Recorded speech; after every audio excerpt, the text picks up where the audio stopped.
We are angry. It's a common sentiment I hear from people in their late 40s, 50s, 60s, and 70s. And people are angry because they did everything right. They followed the rules to the American dream. They went to college or they went to trade school. They worked hard to get a good job. They saved as much as they could. They bought the house with the white picket fence and had kids and did everything that they were supposed to do. And yet, when it comes time when we're at the retirement age, 80% of all Americans have less than $100,000 saved. That's just staggering. And in many regards, it's not the people's fault that we're trying to say that we're trying to do everything right. There's supposed to be at least the Social Security underneath us to support us. And now, when it's our time to retire, we're being told, guess what? The Social Security Trust Fund is almost out of money. So that's what's going on. But it's not enough to just be angry. And I don't blame people for being angry. Yes, we have individual accountability. Yes, we need to do what we need to do in order to be able to have a secure financial old age. But you know what? If you've been through a divorce, if you started a business that didn't succeed, if there are any hiccups here in the United States, there's zero room for error. It's a as I record this, I'm strolling on a beach in Costa Rica, and somebody left a comment that got me thinking about this video.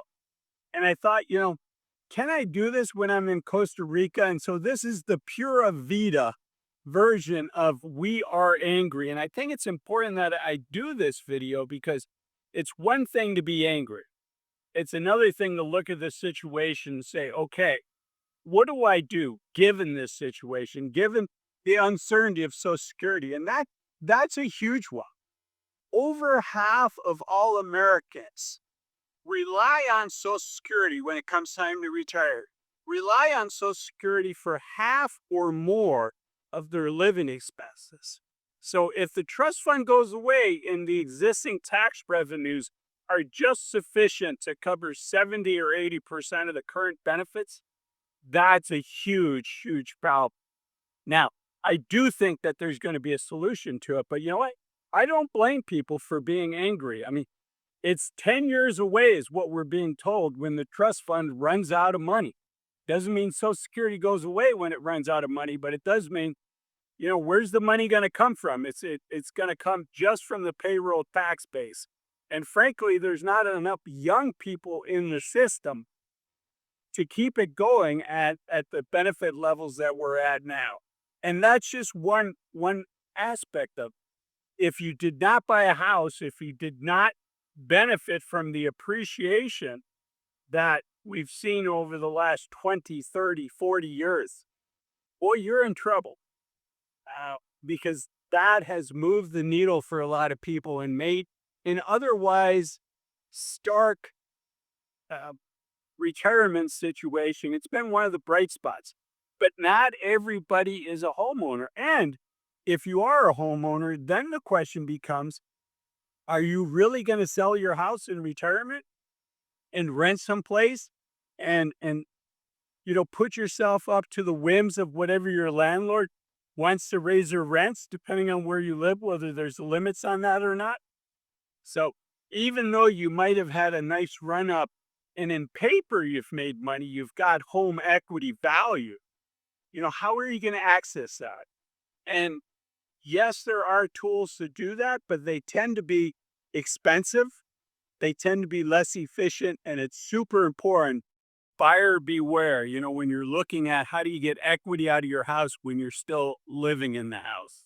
So it's just important uh, to measure twice and cut once. And in my opinion, there's no slam dunk.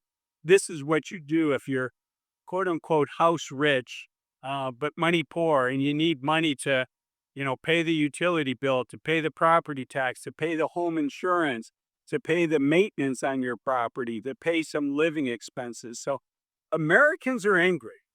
And it's not just our generation, it's the next generation and it's several generations below that as well from an age standpoint. Because as I said, my generation, I kind of straddle the Gen X and the boomers.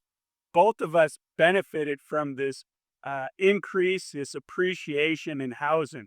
But the generations below us, as I said, I'm here in Costa Rica and there's a number of young people and I've talked to them. And one of the things they say is, I don't know if I'll ever own a home. They're down here on vacation from the US and I don't own a home and I don't know if I'll ever own a home. And you know what?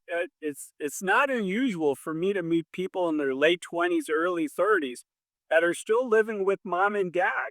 They're trying to save up enough money that they can afford a down payment on a house. But as fast as they can save the money, the values of the home continue to go up. And it seems like they take a step forward and they take a two-step backwards. So Americans are angry because of that. We're angry because look at what the cost of education is for those of us that are trying to help our children get a college education. The cost of education is just skyrocketed. When I got my undergrad, I was fortunate. I had a military scholarship.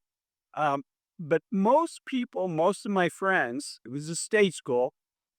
Most of my friends could afford, if they worked over the summer, they could afford their tuition. So I went to Purdue University for my undergrad, and most of my friends, if they had a summer job, that would be enough to pay for 2 semesters, and then it was rinse and repeats, right? They would do that each year, um, and they could afford to pay for their own college. Now, some of my friends had parents that could afford to help out, but if you didn't have that, the student could actually put themselves through. Those days are over.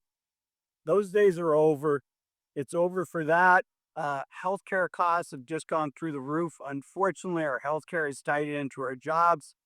Many of us, including myself, for over 20 years as a financial advisor, every day of that 20 plus years career, I was an at will employee. Now, I'm fortunate. I worked for a great company. I had great bosses, and I did not fear for my job. But, just knowing you could lose your job for any reason or no reason whatsoever. So, as I think about the American culture, being in a foreign country now, it's one of the things I talk to when I meet people from other countries, describe your culture. And of course, they want me to describe my culture. And I tell them three things. The US is about live free or die, right? We're very independent. We're we're about he with the most toys wins. That's not my value system, but as a society, it's okay to flaunt wealth. It's okay to drive nice cars. In many cultures, particularly in Northern Europe and the Scandinavian countries, that would be frowned upon. And then the last one is better, faster, cheaper, right? We're constantly working as hard as we can. We're always, going 110 miles an hour with our hair on fire, and you can see my hair burnt off a while ago. But it's an intense culture. And that's why I think it's important that we check out once we've won, once we can afford to retire. And that's why I made this video here. Why waiting to 65 to retire might be a big mistake. I'll see you in that video. Bye bye.